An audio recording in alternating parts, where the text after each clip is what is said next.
இத்தனைக்கும் இந்த ஆண்டு ஜனவரி மாதம் உச்ச நீதிமன்றம் ஒரு தீர்ப்பை வழங்கி இருக்கிறது. இந்த ராணிப்பேட்டை, வேலூர், திருப்பத்தூர் இது ஒருங்கிணைந்த வேலூர் மாவட்டம். இந்த மாவட்டத்தில் காலங்காலமாக தோல் பதனிடும் தொழிற்சாலைகள், இந்த கழிவுகள் இன்னும் மோசமான கழிவுகள் இந்த பகுதியில் ஒரே பேசி முடிச்சிடணும். இந்த கழிவுகள் இந்த பகுதியில் தோல் பதனிடும் தொழிற்சாலைகள் எல்லாமே பாலாத்துல கலந்து. இது சம்பந்தமாகவும் பசுமை தாயகம் 25 ஆண்டுகளுக்கு முன்பு வழக்கு போட்டோம். MC மேத்தா அவர்கள் தீர்ப்பு வழங்கி அதன் பின்னதான் பசுமை தீர்ப்பாயமே உச்ச நீதிமன்றம் அமைத்தது.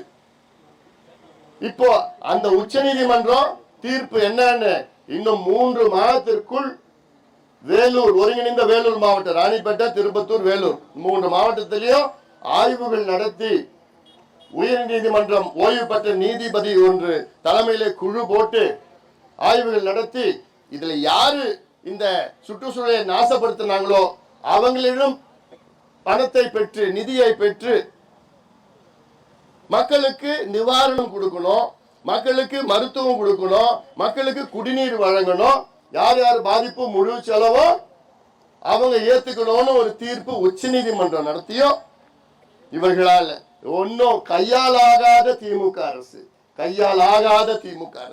சமீபத்தில் தான் சத்யநாராயண், நீதி அரசர் ஓய்வு பெற்ற சத்யநாராயண் அவர் தலைமையில குழு போட்டிருக்காங்க. அந்த குழு என்ன பண்ணுதுன்னே தெரியல. ஆனா மக்கள் அன்றாடம் பாதிப்பு.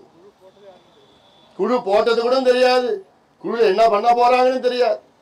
இதெல்லாம் நிச்சயமாக மக்கள் நீங்கள் சிந்தியுங்கள். மக்கள்லாம் நீங்க வந்திருக்க மட்டும் கிடையாது, சுத்தி இருக்கிற மக்கள், தமிழ்நாட்டு மக்கள் பார்த்து கொண்டிருக்கின்றார்கள்.